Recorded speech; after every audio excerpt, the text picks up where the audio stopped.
It's raining pretty hard, and it was raining sideways for a second, and I've never seen rain like that. Even in Phoenix, when we had incredible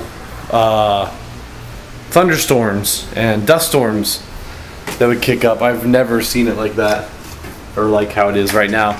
And to be honest, I'm actually kind of a little bit scared. I'm wondering if I'm gonna see a tornado or if I'm near one or something. And there's some more lightning. Whee! It's kind of fun, actually. I love storms, but I gotta go get my wife in a little bit because we only have one car and I've gotta go pick her up from work. So I don't know what to do.